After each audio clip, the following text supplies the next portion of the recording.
a little old lady went to buy cat food. She picked up 3 cans, but was told by the cashier, "I'm sorry, but we can't sell this to you without proof you have a cat. Too many seniors are buying cat food to eat. Management wants proof that you are buying this for your cat." So the lady went home, brought in her cat, and was sold the cat food. The next day, she comes in and tries to buy 2 cans of dog food, and was again told she couldn't buy them without proof. So the lady went home, brought in her dog, and was sold the dog food. One day later, she brought in a box with a hole in the lid and asked the cashier to stick her finger in the hole. The cashier said, "No, you might have a snake in there." The lady assured her that there was nothing in the box that would harm her. So the cashier put her finger into the box, quickly pulled it out, and screamed, "That smell is like shit!" The lady replied, "It is. I want to buy 2 rolls of toilet paper, please." A guy goes to the local council to apply for a job. The interviewer asks, "Are you allergic to anything?" He says, "Yes, caffeine." "Have you ever worked for public service before?" "Yes, I served 2 tours overseas." "Great," says the interviewer. "That earns you 5 extra points." "Any disabilities?" The man nods. "A blast injury left me unable to, start a family." The interviewer winces. "All right, you've got enough points to start immediately. Our normal hours are 8 a.m. to 4 p.m., but you can start at 10 a.m. every day." The man looks confused. "If everyone starts at 8, why should I come at 10? I'm not after special treatment." The interviewer smiles and says, "Well, this is a council job. The first 2 hours, we mostly drink coffee and stand around chatting. No point you coming in for that." An Australian, an Irishman, and a Scouser are in a bar. They're staring at another man sitting on his own at a table in the corner. He's so familiar, and not recognizing him is driving them mad. They stare and stare, until suddenly the Irishman twigs. My God, it's Jesus! Sure enough, it is Jesus, nursing a pint. Thrilled, they send him over a pint of Guinness, a pint of Foster's, and a pint of bitter. Jesus accepts the drinks, smiles over at the 3 men, and drinks the pints slowly, one after another. After he's finished the drinks, Jesus approaches the trio. He reaches for the hand of the Irishman and shakes it, thanking him for the Guinness. When he lets go, the Irishman gives a cry of amazement. My God, the arthritis I've had for 30 years is gone. It's a miracle. Jesus then shakes the Aussie's hand, thanking him for the lager. As he lets go, the man's eyes widen in shock. Struth, mate, the bare back I've had all my life is completely gone. It's a miracle. Jesus then approaches the Scouser, who says, Back off, mate, I'm on disability benefit. An old blind cowboy wanders into an all-girl biker club bar. He finds his way to a bar stool and orders a shot of Jack Daniels. After sitting there for a while, he yells to the bartender, Hey, you want to hear a blonde joke? The bar immediately falls absolutely silent. In a very deep, husky voice, the woman next to him says, Before you tell that joke, cowboy, I think it is only fair, given that you are blind, that you should know 5 things. 1. The bartender is a blonde girl with a baseball bat. 2. The bouncer is a blonde girl with a billy club. 3. I'm a 6-foot-tall, 175-pound blonde woman with a black belt in karate. 4. The woman sitting next to me is blonde and a professional weightlifter. 5. The lady to your right is blonde and a professional wrestler. Now think about it seriously, cowboy. Do you still want to tell that blonde joke? The blind cowboy thinks for a second, shakes his head and mutters, No, not if I'm going to have to explain it 5 times. A sailor brings his boat up to a restaurant dock to eat lunch. The dockhand says, "I'm sorry, sir, but I can't let you dine here today. This establishment has a necktie policy, and you are not wearing one." "Of course I don't have a tie on," replied the sailor. "I'm on a boat." "Well, go down below and put one on," said the dockhand. "I don't have one," shouted the sailor. The dockhand, not wanting to turn away a customer, said, "Well, why don't you just find something that approximates a tie? That should be okay."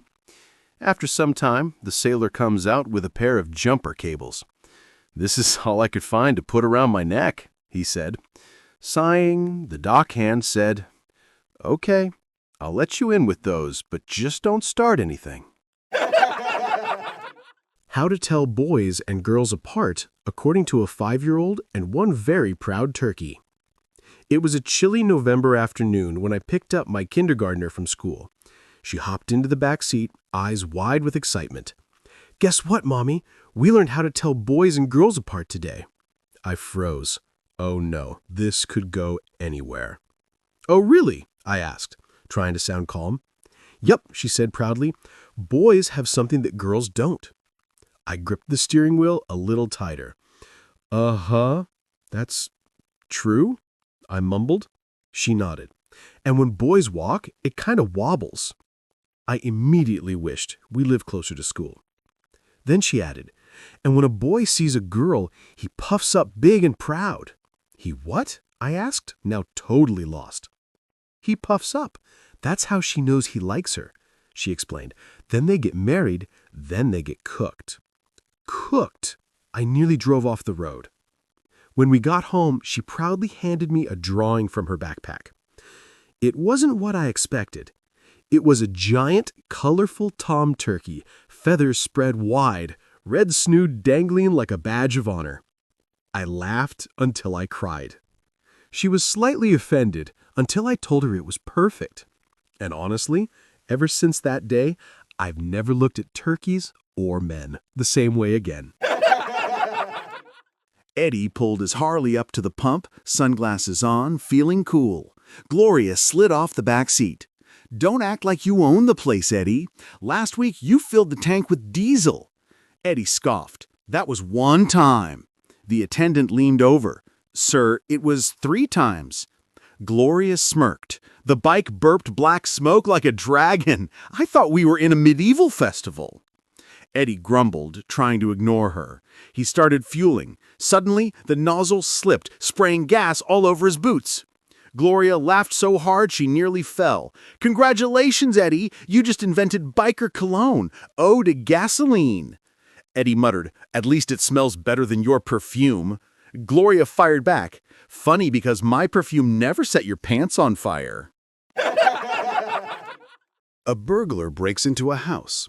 He begins to search the home for valuables when he hears a quiet voice say, "Jesus is watching you." He dismisses it as paranoia and carries on with his crime. He hears the voice again, "Jesus is watching you." He knows this time it's not in his head, so he looks around the room and sees a parrot in the corner. He walks over to the parrot and it repeats one more time, "Jesus is watching you." The burglar says to the parrot, "Is your name Jesus?" "No, it's Moses," the parrot replied. The burglar laughs and says, "Who names a parrot Moses?" And the parrot says, "The same person who named the Rottweiler Jesus." A woman with small boobs buys a finely carved mirror at an antique shop and hangs it on her bathroom door. The next morning, she playfully says, "Mirror, mirror, on my door, make my boob size 44. There is a flash of light, and her boobs grow to enormous proportions. She runs to tell her husband what happened, and in minutes they both return. The husband crosses his fingers and says, "Mirror, mirror, on the door, make my manhood touch the floor." There's a flash of light, and both of his legs fall off.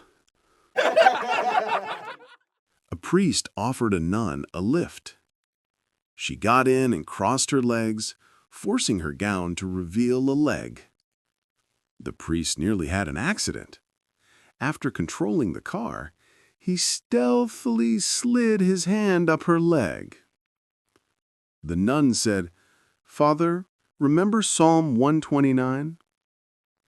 The priest removed his hand, but changing gears, he let his hand slide up her leg again. The nun once again said, "Father, remember Psalm 129?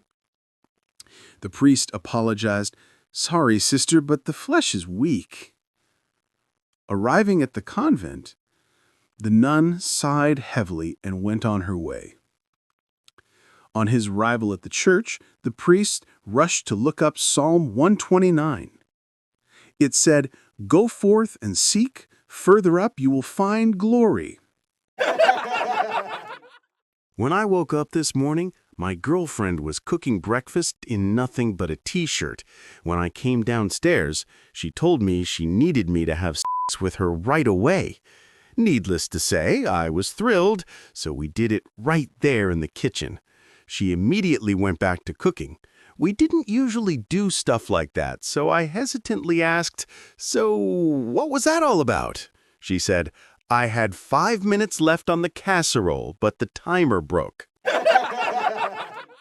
Last night, my friends and I went to a ladies' nightclub. One of the girls wanted to impress the rest of us, so she pulled out a 10-pound note.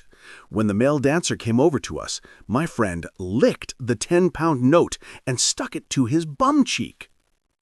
Not to be outdone, another friend pulls out a 20-pound note. She called the guy back, licks the 20-pound note, and sticks it to his other bum cheek. In another attempt to impress the rest of us, my third friend pulls out a 50-pound note and calls the guy over and licks the 50-pound note. I'm worried about the way things are going, but fortunately, she just stuck it to one of his bum cheeks again. My relief was short-lived. Seeing the way things are going, the guy races over to me. Now everyone's attention is focused on me, and the guy is egging me on to try to top the 50 pounds. My brain was churning as I reached for my wallet. What was I to do? The woman in me took over. I got out my ATM card, swiped it down the crack of his bum, grabbed the 80 quid, and left. An elderly couple is having their anniversary dinner together at a small restaurant. The old man leans over and asks his wife, "Do you remember the very first time we made love together over 50 years ago? We were behind this same restaurant, and you were leaning against the fence, and I made love to you from behind for a long time." "Oh, yes, dear," she says. "I remember it like it was yesterday." "Well, okay, dear," he says. "How about if we take a stroll round there again, and we can do it all over again for old time's sake?" "Oh, Henry, you devil, that sounds like a really good idea," his wife answers. At the same time, there's a police officer sitting at the next table listening to all this and having a chuckle to himself. He's thinking, I've got to go and see this. 2 oldsters shagging against a fence behind this restaurant. I should just keep an eye on them so they won't get in trouble. So after they leave, he follows them. They walk very slowly, leaning on each other for some support, aided by their walking sticks. Finally, after a while, they get to the back of the restaurant and make their way to the fence. The old woman lifts her dress, takes her underwear down, and the old man drops his pants. She turns around facing the fence, and as she hangs on to the fence, the old man moves in. Suddenly, they erupt into the most furious lovemaking that the watching police officer has ever seen in his life.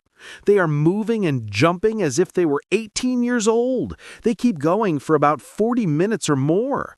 The old woman is yelling, "Oh God, Henry!" He's hanging on to her hips for dear life. This is the most athletic lovemaking imaginable. Finally, they both collapse panting on the floor. The police officer is completely amazed. He's thinking that he has learned something about life that he didn't know until now. He also thinks about his own elderly parents and starts to wonder whether they also still make love like this. After about an hour of lying down on the floor for recovering, the old man and his wife struggle to their feet and start putting their clothes back on. The police officer, still watching, thinks, That was truly unbelievable. The old man was going like a train. I really need to ask him what his secret is." As the old couple passes, he says to them, "That was really something else. You must have been shagging for about 40 minutes or more like you're 18 years old. How do you even manage it? You must have had a great life together. Is there some sort of secret I don't know about?" "No, there's no secret, except that 50 years ago that damn fence wasn't electric." The chairman of a big company couldn't get his car to start, so he called the carpool. A cheerful voice answered, "Carpool!" The chairman asked, "What cars do you have available today?" The voice replied, "We've got vans for the factory, Mondeos for the sales team, BMWs for the directors, and one fancy Mercedes for the boss himself." The chairman snapped, "Do you know who you're speaking to?" "No," the voice replied. "This is your chairman." There was a pause. Then the voice calmly asked, "Do you know who you're speaking to?" "No," said the chairman. "Perfect," the voice said. "Bye." An elderly Italian man living in New Jersey had a tradition. Every spring, he planted a big tomato garden. But this year, the soil was too tough, and his body wasn't what it used to be. The one person who always helped him, his son Tony, was serving time in prison. The old man wrote Tony a letter. "Dear Tony, I'm feeling down this year. The ground is too hard for me to dig, and it looks like I won't be able to plant my tomatoes. If you were here, I know you'd have that garden ready in no time, just like old days. Love, Dad." A few days later, he got a reply. "Dad, whatever you do, don't dig up the backyard. That's where I buried the stuff. Love, Tony." At 4 a.m. the next morning, FBI agents and local police swarmed the property. They dug up the whole yard, every inch of it, searching for hidden evidence. They found nothing and eventually left, frustrated. Later that day, another letter arrived from Tony. "Dear Dad, now you can plant your tomatoes. That's the best I could do from here. Love, Tony."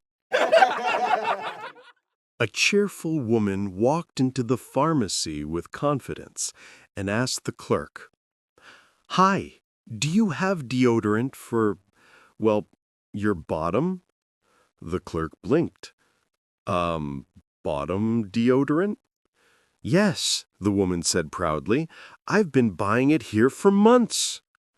Slightly confused, the clerk smiled politely. "Let me grab the pharmacist real quick." The pharmacist came out and asked, "Can you describe the product?" The woman nodded. "It's in a little tube. You twist the bottom, and it goes up. You apply it to the bottom, just like it says on the label." Still puzzled, the pharmacist asked, "Do you have the container with you?" "Of course," she said, digging into her purse and handing it over. The pharmacist turned it over, read the label, and tried not to laugh. "Ma'am, this is a regular stick of underarm deodorant." The woman snatched it back, read the label aloud, and said with a shrug, "See, it says right here to apply push-up bottom." A newlywed couple lies in bed, and the husband curiously asks his wife about the number of men she has been with. Despite his inquiry, the woman remains silent, her gaze fixed on the ceiling. Pressing the matter, the husband asks again, assuring her, "Just share it with me, it's okay. How many men have you been with?" Still met with silence, the wife's eyes remain fixed above. Realizing his words may have caused discomfort, the husband offers an apology, saying, "I'm sorry, I didn't mean to upset you. I simply thought we could have an open and trusting relationship." Yet his wife continues to maintain her silence. Feeling a sense of defeat, the husband concedes, saying, "That's all right. Please don't be upset." Despite his attempts to console her, the wife remains unresponsive. The husband, determined to bridge the gap, begins to hold her closely, showering her with hugs and kisses as a display of his affection. In this moment of intimacy, the wife appears to snap out of her silence. She redirects her gaze from the ceiling to her husband, her expression now one of frustration. With a hint of exasperation, she blurts out, "Oh, come on! You've made me lose count!" A blonde walks into a bank and asks to take out a loan. "I need to borrow a $100 for 1 month," she says. The banker looks at her, raising an eyebrow, but proceeds to check her details and credit. He finds no record. "I'm sorry," he says. "Without a credit history, we'll have to charge 20% interest on the loan, and you'll need to offer collateral." "What does that mean?" she asks. "It means you'll repay $120, the banker explains, "and you'll need to provide something valuable as security until the loan is repaid." "Something valuable?" she asks. "How about my Ferrari?" The banker is taken aback, but maintains his professional demeanor. After confirming the title, he sees that she owns the Ferrari outright. "All right," he says. "I'll prepare the paperwork." "Just to make sure I understand," she says, "I give you my Ferrari, you give me $100, and then I pay you back $120 in a month and get my car back, right?" "Yes, that's correct," the banker confirms. She signs the papers, hands over the keys, and receives $100. The banker watches her leave. A month later, the blonde returns, hands the banker $120, and asks, "So, I get my Ferrari back now?" "Yes," the banker says, handing her the keys. As she turns to leave, he pauses. "I have to ask, why would you use a $140,000 car as collateral for a $100 loan?" The blonde smiles. "Oh, I had to go out of town for business. Where else could I park a Ferrari for a month in Manhattan for just $20?